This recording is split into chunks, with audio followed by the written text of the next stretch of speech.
guys, welcome back to the channel. Today I'm gonna be reacting to a video called How to Enjoy a British Pub, Cheers and Chats. I know British pub is part of the culture. I think it's just a bar, right? I don't know, maybe I'm misinformed, so I'm gonna be learning a little bit more about it. So let's check it out and comment, like and subscribe. How do British pubs work? Do you order at the table? Are you expected to tip? Oh my, and when is yeah, closing time? Hi, I'm Ali Ross, the landlady at the Coach and Horses here in London. and and I will be here to help you understand what a British pub is all about. The Coach and Horses is located in the Soho district in central London. Many of its patrons stop by in the afternoon. Okay, they're drinking outside. I did not know. In the US, you can't do that. That's illegal, I think, everywhere. And you're gonna get arrested. That's public drinking. Okay, so that's allowed there. Noon, right after work, mainly on Thursdays or Fridays. They're literally drinking on the street. There's a sense of a community in a British pub. It's a social thing where people can interact and let the hair down, relax. It's like an extended family. It's quite a British thing. Any opportunity you can do, you go to the pub. So what should foreign visitors know before they go? Oh, they're even working. We often get a lot of people from typically Europe come in and either ask for a free table or sit down at a table and wait to be served. And this is not typical in England.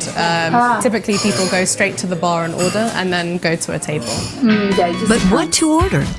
The different kinds of beer can be bewildering, as some aren't known abroad. We'll start off with London Pride. It's a real ale or a hand pull ale. They're naturally carbonated, unlike lagers where CO2 is put into the barrel. And they have a little bit of a biscuity, malty finish. Ooh, love that. Let's try a lager. If people want something that's cold and refreshing and they don't want too much flavour maybe, they don't want anything that's too hop forward, or they don't want a real ale that might be a little bit warmer, then go for a lager for sure. I think that probably these people would have a heart attack if they had the American type of beer with a lemon slice, a Corona with a slice of lemon. These people would probably kick you out of the pub.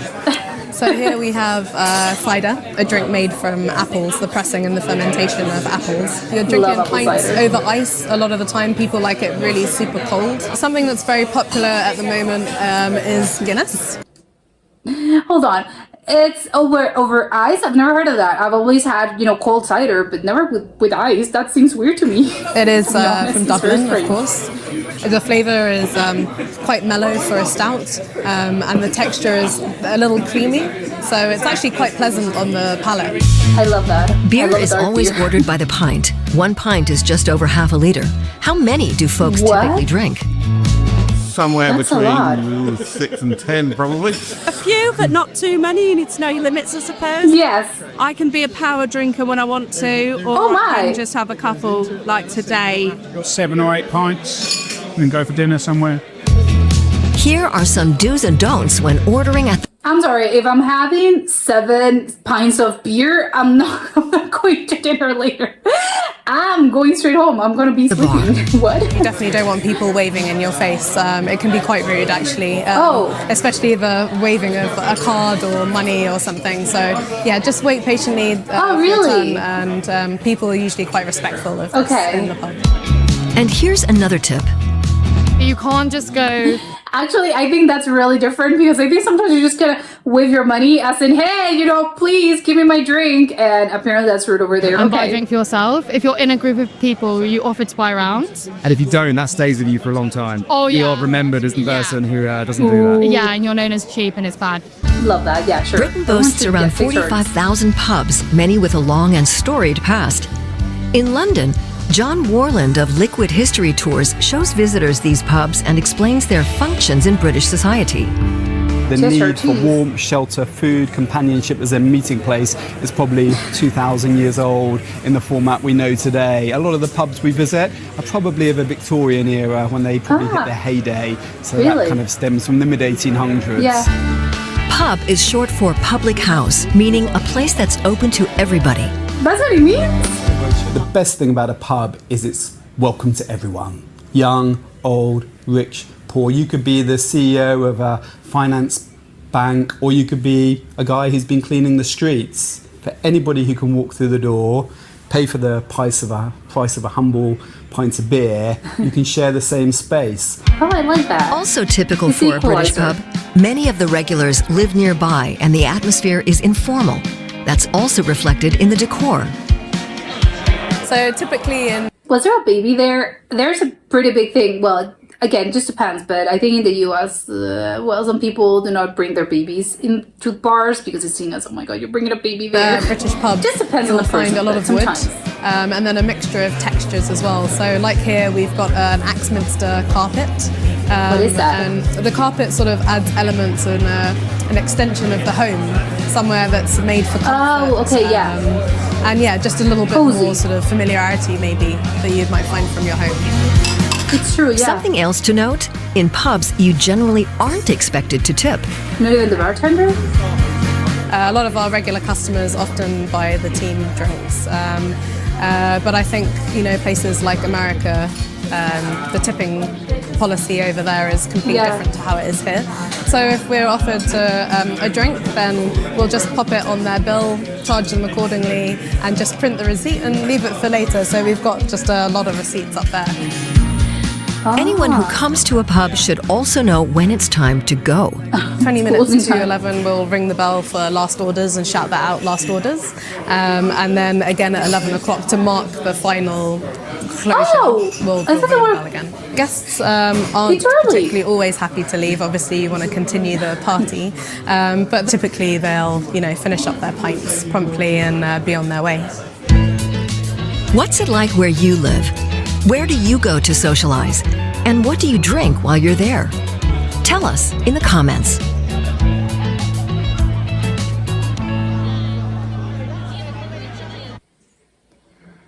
This, I think, was quite shocking. I think there's a lot of shocking things to me about this video. The first of all, again, the fact that people are sort of outside drinking, I think that's a little strange to me, because I think, again, isn't that illegal? You should be sort of inside the establishment drinking. You can't really be outside in the actual street, as in with people, pedestrians and stuff. Because, again, isn't that illegal? I think I'd be concerned about getting, well, maybe not arrested, maybe I'm going out beyond this, but people probably would call the cops, right? Because you're sort of you're in public and you're drinking, and that's seen as, as, again, your disruption of the public. I do not know, but I think that's a little strange to me. Something that actually I was thinking about this is, it's, okay, so closing time is 11. I thought they were open to a little bit later. I think most times in the US, I think it just depends on the actual establishment. It depends on the city. A lot of places actually close around 2, but again, maybe not bars specifically. But again, it's maybe they're, even you finding something that's open beyond 2 or 4 sometimes it's a little hard. I thought that maybe, I don't know why, I thought, oh, a pub is always open. Maybe, probably not, right? Maybe that was a dumb of me to think, oh, sure, you're gonna be in the pub at 5 a.m.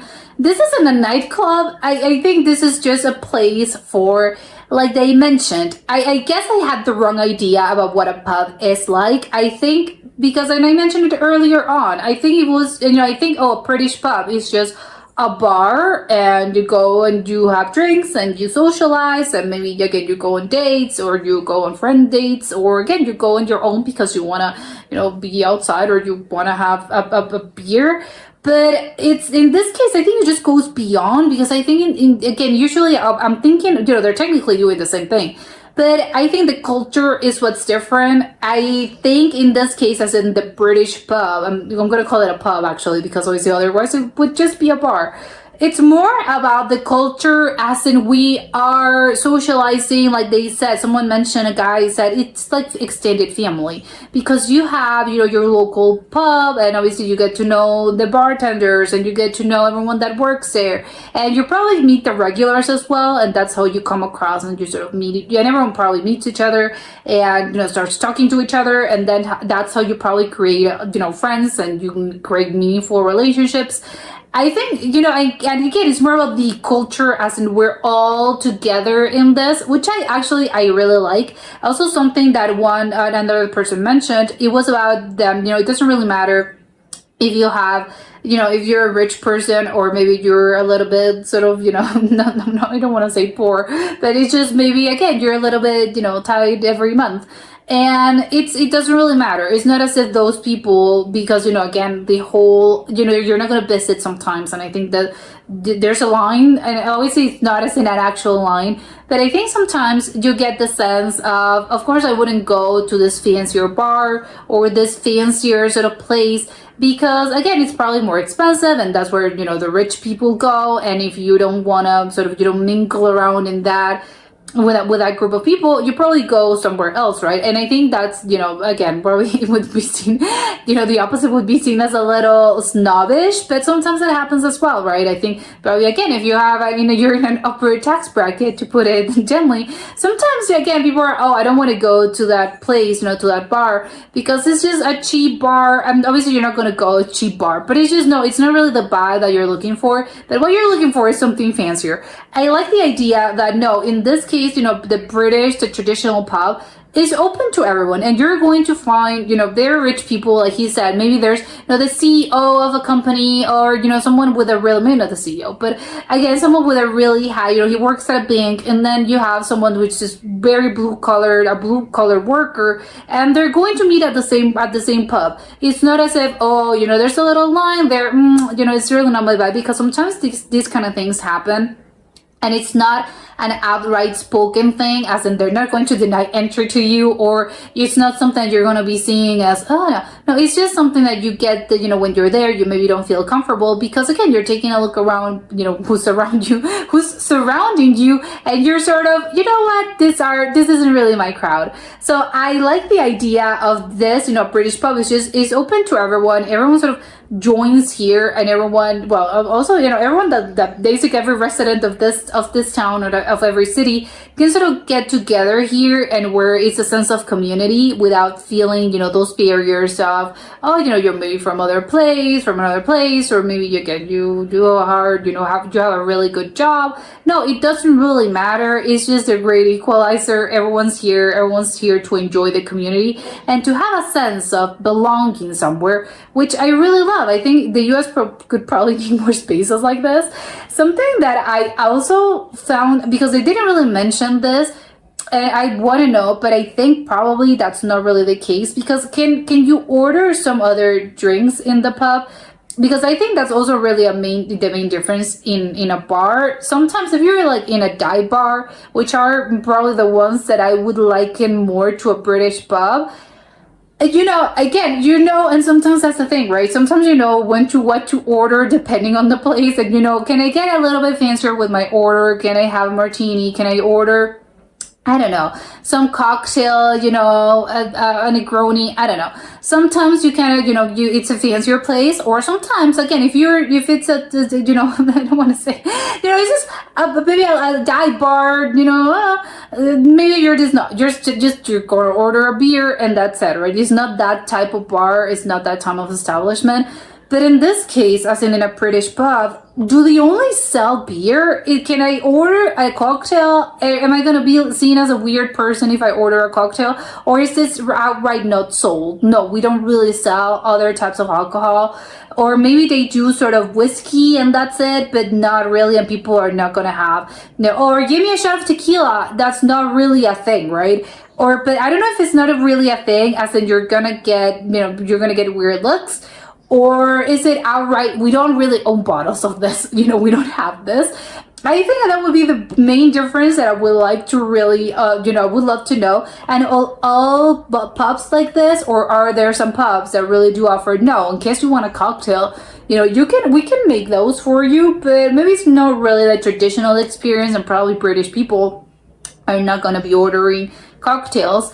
But I think it's really funny. I think that we spot the tourist is the one asking for the cocktail and not the beer. I love the idea of having so many types of beer. That's great. But yeah, it's sort of it's a beer bar. So that's what you get, all those types of beer. You have all the fancier, the ones that are very trendy right now. The whole, it's local, it's locally made, and you have all these different types of beers with, the IHOPs. I call IHOPs. I can't remember the thing they're called. But again, it's, you have this beer, it was brewed and whatever, and you have this bunch of things. But in this case, it was more traditional in a way, which I liked, even though it was, this is a newer one, but still, I don't know, it's just it's very no fuss. I think in the US probably things are a little bit fussier, to put it that way.